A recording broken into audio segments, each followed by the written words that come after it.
Namaskar. A warm welcome to World News and Indian Perspective on All India Radio. This is R.S. Raghu, and with me is Reshma Tiwari, bringing glimpses of the major developments of the day from across the globe. Over the next half an hour, we shall bring you the latest from the world of politics, economy, sports, entertainment, and more. The headlines. India surpasses United Kingdom to become the fifth largest economy of the world. Government to set up country's first ever night sky sanctuary in Ladakh to boost astro-tourism. United States slams China for continuing violation of human rights in Xinjiang, Tibet and its other regions. U.S. State Department approves $1.1 billion sale of military equipment to Taiwan. NASA calls off its first moon-to-Mars mission Artemis due to fuel leakage. In Durand Cup football, Army Red beat Hyderabad 1-0 in Imphal. India to lock horns with Pakistan in Super 4 stage of Asia Cup cricket in Dubai tomorrow. And US Open tennis, Daniil Medvedev and Nick Kyrgios enter fourth round of men's singles. In women's singles, Serena Williams bows out of tournament.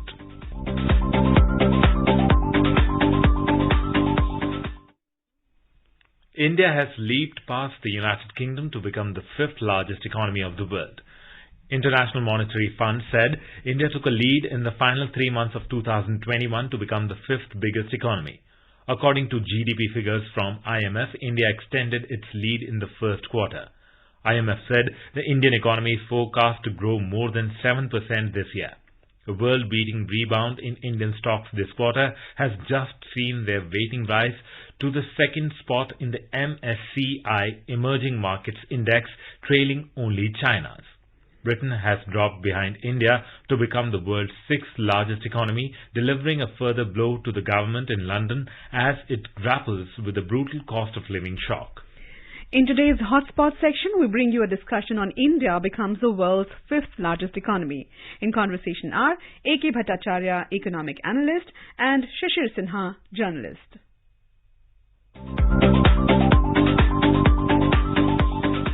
Mr. Bhattacharya, the first question to you is about current ranking, which has brought India to the fifth position and pushed the United Kingdom on sixth position. What does it mean in terms of overall global economic order? Well, in plain and simple terms, India is now the fifth largest economy, not on a purchasing power parity basis, purely on a cash GDP basis, nominal terms. And it has left UK behind now, going by the Bloomberg study. You will remember that in 2017, moved ahead France to become the sixth largest economy. There was some expectation that India have left UK behind a little earlier, but I think the COVID situation affected our growth and size of the economy. And now that the UK economy is still struggling and reporting contraction, India is staying ahead, and therefore it is now the fifth largest economy, which would mean the total size of the economy and in terms of some sort of satisfaction that you may soon race past Germany. Now Germany right now is around $4.2 trillion. India is right now around $3.5 trillion. So maybe it will take another year or couple of years maybe, or maybe a little more to race past Germany, and then India becomes the fourth largest economy. And then scaling past Japan would not be that big a problem because Japan is not very far ahead. So in the next maybe 5 or 6 years, if we continue to grow at the current pace, which is itself is under debate, India may well become the third largest economy in the world. So therefore, it is a trajectory that you get to see from this announcement that India has become the fifth largest economy. This particular study has come days after when GDP number for the first quarter was announced, and it was 13.5%. And on the basis of that, many of the agencies, whether we talk about SBI, Research One or Moody's, they cut the forecast for the year as a whole. How do you see this kind of contrast picture? On the one hand, we are seeing that we have moved one notch up, and on the other hand, we are seeing some kind of revision of growth forecast for the whole fiscal. There is no doubt that growth scenario that we look ahead is going to be challenging scenario because of a variety of factors. The global economy itself is slowing down. trade is not picking up. And in any case, our exports growth is probably, going by the official estimates, will not grow beyond 14% in the current financial year. And crude oil prices continue to remain elevated. Global liquidity is in short supply, and India may well see itself in a situation where the current account deficit will be hovering at around 3% plus. So all these situations, and plus you have to take into account the fact that RBI's own estimates for the second quarter, the third quarter, and the fourth quarter shows that it will be in the region of 4 to 5%.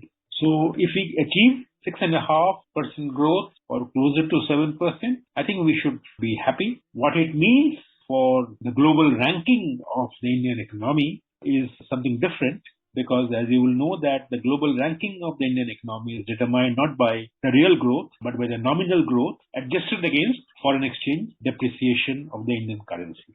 So Indian currency has depreciated a bit, to around now 79 rupees a dollar. It was at the start of the year, it was something around 75 or so. But then the first quarter, to which you are referring to, the nominal economy has grown by 26%. So if you adjust the 26% nominal economic growth against the currency depreciation of whatever level, you will still see the nominal size of the economy still growing at a decent clip. This nominal growth will also slow down in the coming quarters. So therefore, overall, you may well see the year ending with a nominal growth of around 15% or so. That happens, the size of the economy adjusted against the currency depreciation will still be higher than what it was in 2021. My next question was about the inflation only, because the one challenge which all the economies, whether we talk about US, whether we talk about UK, whether we talk about Germany, Japan, or any other economy, the inflation is really posing a big challenge. How do you see the situation in India? Of course, we have seen some kind of reduction in the rate of inflation. The next number will come. What kind of challenge you see on the inflation front, considering the global prices of various energy products? Inflation is going to be a very, very serious challenge. Inflation tends to affect the pace of economic activity at various levels. And when you see the product prices go up, you also don't see that India is now experiencing two kinds of inflation. At one level, you are seeing the retail inflation that is hovering at around 7%, for which the Reserve Bank of India is expected to report to the government what it wants to do going forward. But don't underestimate the impact of the wholesale price index base, which is a wholesale price inflation. And that has remained in double digits for almost 16 months consecutively. Right. Now, when the wholesale price index also stays ahead in double digits, and consumer price remains in 6 to 7%, then what you see is actually even the producers who are buying their raw materials, intermediates, inputs at the wholesale price level, their costs are also going up. So the margin is affected. So you will be seeing the impact of inflation not just on the consumer who are buying products and services, but also those who are producing those goods and services,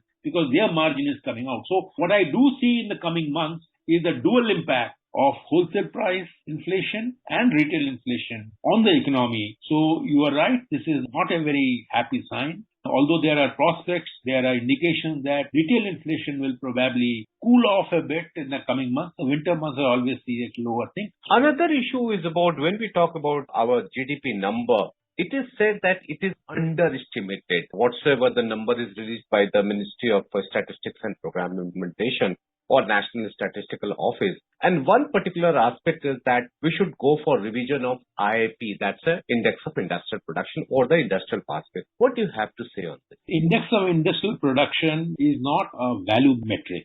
Index of Industrial Production is a volume metrics, in a sense that when you look at the IIP, you don't get the value number, you get the volume number, which is what is captured through the use of inflation-adjusted prices, and then it is used for calculating the GDP data. But the latest rounds of GDP numbers are also relying a lot on tax collection data, also on the Ministry for Corporate Affairs return data. Since the current round of GDP data 2011-12, they were revised, GDP numbers have, I would say, the numbers have become far more representative. There is still a lot of estimation that goes on, and there is always scope for revising and strengthening the quality of data that goes into the making of the overall size of the economy and the GDP number. But I think what is right now needed is not to go in for any quick job by changing the entire methodology of calculating on data. But what we need to do is, if you can make some qualitative fixes, introduce some qualitative checks and correct those anomalies, then I would say it is better. You will remember when the last time the series was revised, you came up with different sets of numbers under the old data series and the new data series. So I don't think creating another series at this point in time will be a good idea, because it will only confuse people of what has been the real state of the economy. So yes, you must plug those weaknesses, you must plug those gaps in the data series, but bring about those changes in a manner that they don't become completely disruptive to the way of understanding the state of the economy. Sir, one issue which is also posing some kind of challenge, that is the slowdown in Chinese economy. How do you see its impact on Indian economy? To the extent that import from China is still one of the big items in our import basket, they account for a good chunk of our imports. But if the Chinese economy slows down, it will definitely impact the global economy, because China is the second largest economy in the world. It is also hugely trade dependent. I would say the Chinese growing at 0.4% in April to June period of this year is bad news for the world economy. If it is bad news for the world economy, global demand will also be adversely impacted. And India's hope that it can ride on higher exports. And remember, exports are a very, very important element in the economic growth engine of any country. So to that extent, China not doing well will have an indirect adverse impact on the Indian economy, export demand in particular. Okay. So we need to be worried about it. But beyond that, we don't get anything from China which is of critical importance. It's not fuel or anything. So yes, our overall growth will be impacted because of the world economy slowing down. Just going back to August 15, Prime Minister announcement about becoming developed nation by 2047. And the way we are growing at this level, how do you see that this particular target will be achieved? What kind of growth we will need for becoming the developed nation, migrating from emerging economies? The Prime Minister set a very, very ambitious task for the nation. He did not define what he meant by a developed country. Now, a developed country, by definition, has got many parameters. It has got a per capita income element. It has got an element of overall size of the economy, yet an element of what is the infrastructure level. So I think if you look at the OECD definition of a developed economy, achieving that goal in 2047 will be a hugely ambitious task. I think it is an aspirational goal that the Prime Minister has set, and it will require a lot of effort on the part of the policymakers to raise the Indian economy, particularly the per capita income. Per capita income right now, we are a low middle income country right now. So if you want to be a developed economy per capita income are in the range of anywhere around $20,000 per capita income. And we are nowhere near that. We are somewhere around $2,000 per capita income. So I think we have a tough task ahead if we have to come closer to the target of being a developed economy in 2040. And what kind of 2 or 3 basic policy measures which you think is required to achieve a very high growth rate? Because if I understand correctly, from now to 2047, when we talk about migrating from emerging economy or developing economy to a developed nation, we will need a growth rate of 7% per annum on a regular basis. So what kind of 2-3 things which you particularly feel that is required to achieve this kind of Since you mentioned 3 growth imperatives, I would say that we have to pay more attention to our education and the skilling sector. And the education and skilling sector are critically important, not only for increasing and enhancing productivity in the manufacturing and the services sector, but also in taking the surplus workers being used in agriculture and making agriculture even more productive and more profitable. So therefore, it is important to make sure that our education sector becomes more vibrant, there is dropout rate comes down, more women come into the education and complete their education so that they can help become part of the workforce. Right now, as you know, that the workforce participation for the whole India is less than 40%, and within that, the women's work participation is around 20%. So therefore, it is one critical element would be how do you make sure Indians get skilled and get educated at a pace that is rapid. Number two would be that how do you make sure that our health parameters, and that is connected with the availability of water, clean water, potable water, they are taken care of. That is number two. And number three, that we need to create global linkages in our economic activities. We have opened up in terms of foreign investment and foreign institutional investment, but we seem to be moving in a direction where we are shutting ourselves off from linkages with global supply chains. And that will not happen if we keep raising our tariffs, which we have done in the last few years. So therefore, it is time to take a fresh look at what kind of tariff policies that we need to adopt, and keeping in mind the need to connect Indian industry to global supply chains to sustain exports. Thank you, Mr. Bhattacharya, for talking to us. Thank you.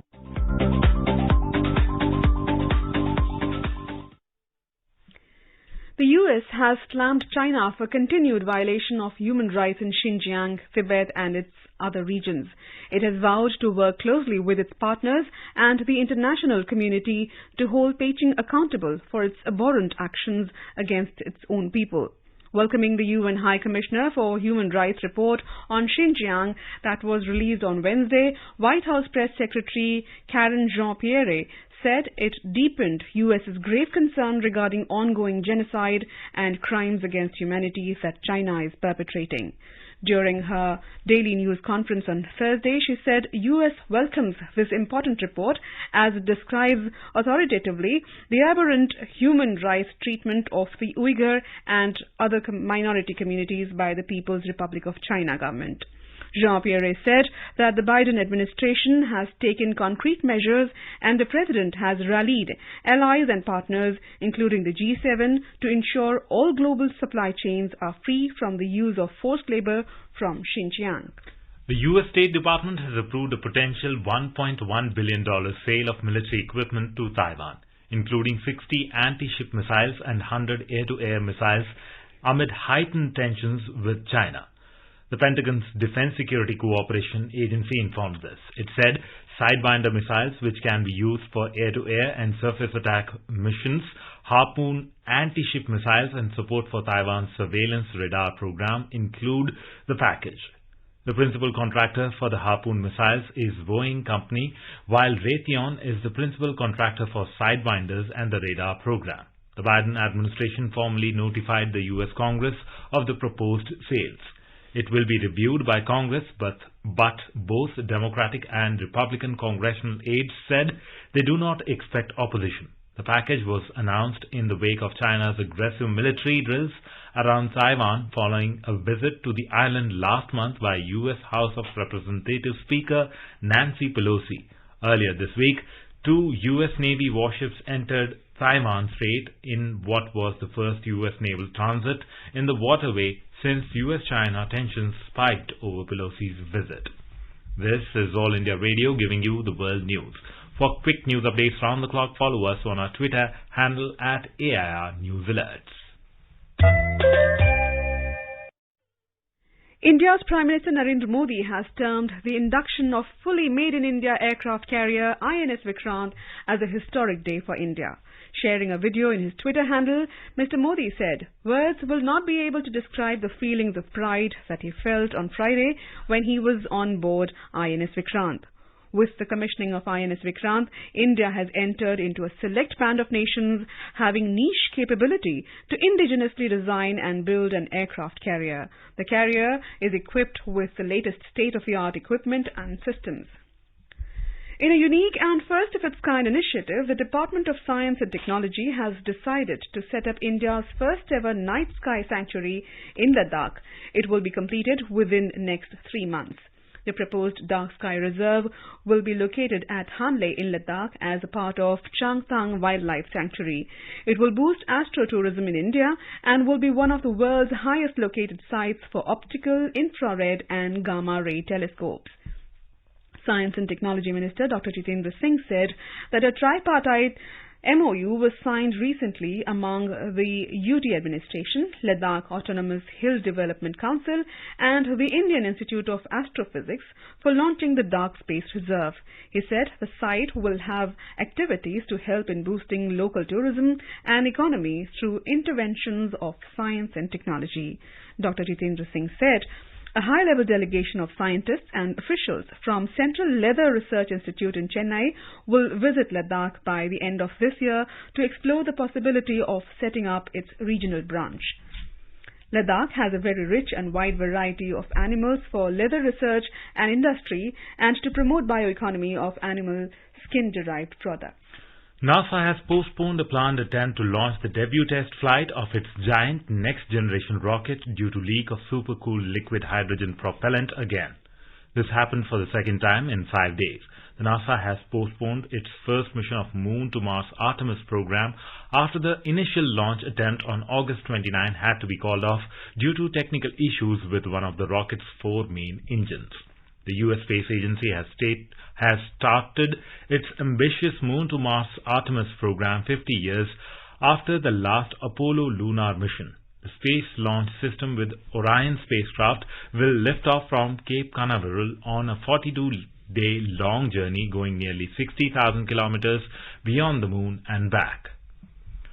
Sri Lanka's former President Gotabaya Rajapaksa got an official residence and security by the government as confirmed by 2 senior officials. He had fled on 13th of July during economic unrest in Sri Lanka as his official residence and office were stormed by demonstrators angry over the economic crisis. After this, he travelled to Singapore and resigned there.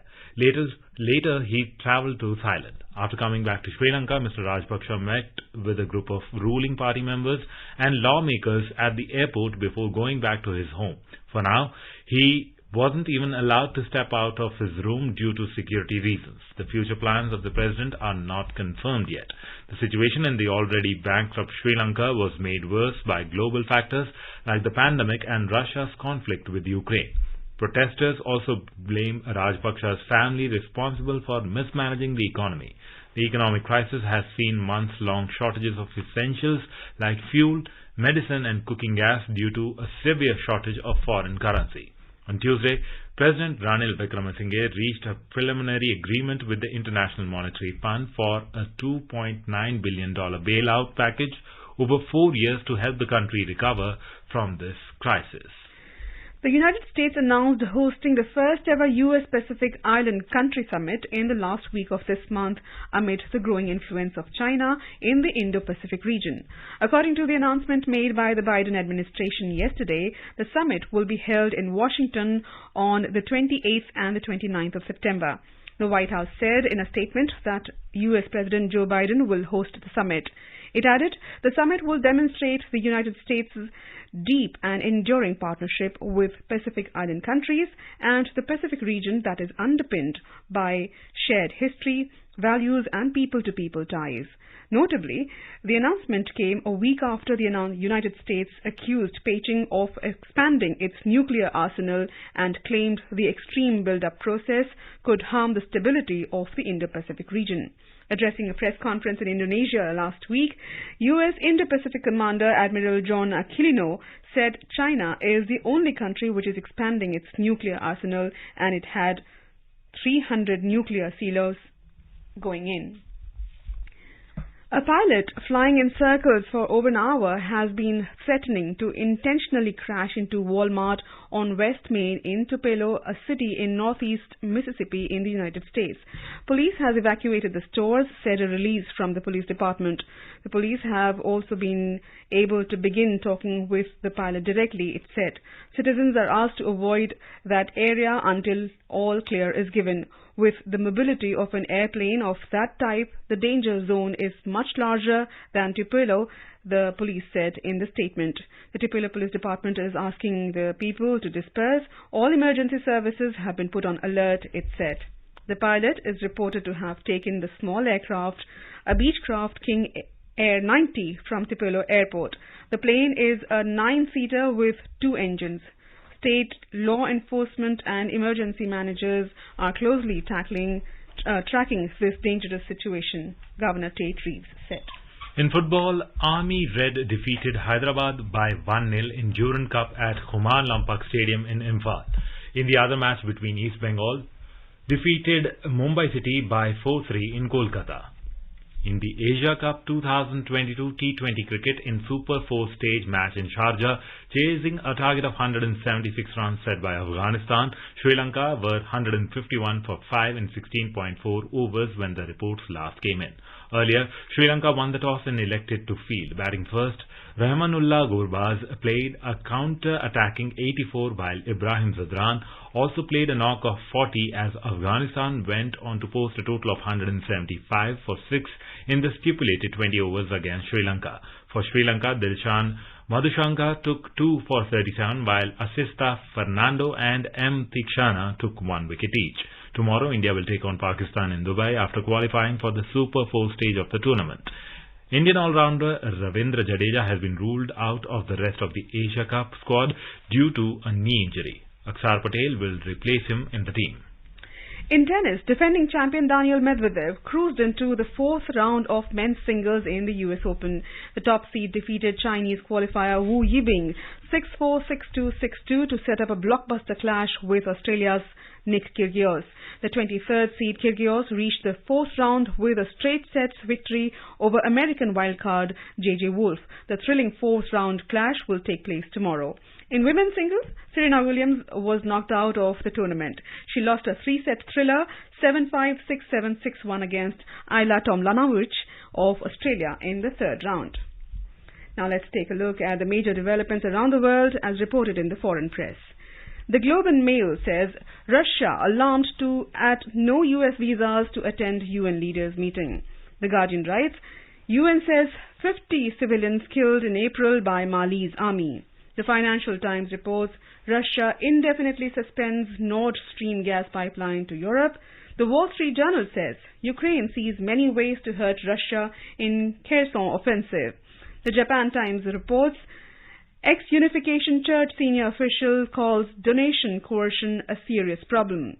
The Washington Post says Biden has stamped down talk of a primary challenge for now.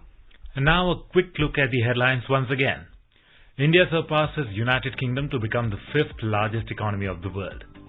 Government to set up country's first ever night sky sanctuary in Ladakh to boost astro-tourism. United States slams China for continuing violation of human rights in Xinjiang, Tibet and its other regions. US State Department approves $1.1 billion sale of military equipment to Taiwan. NASA calls off its first moon-to-Mars mission Artemis due to a fuel leakage. In Durand Cup football, Army Red beat Hyderabad 1-0 in Imphal. India to lock horns with Pakistan in Super 4 stage of Asia Cup cricket in Dubai tomorrow. And US Open tennis, Daniil Medvedev and Nick Kyrgios enter 4th round of men's singles. In women's singles, Serena Williams bows out of the tournament. And now, before we end, let us listen to Mahatma Gandhi's favorite bhajan Vaishnav Jan by artists from Benin.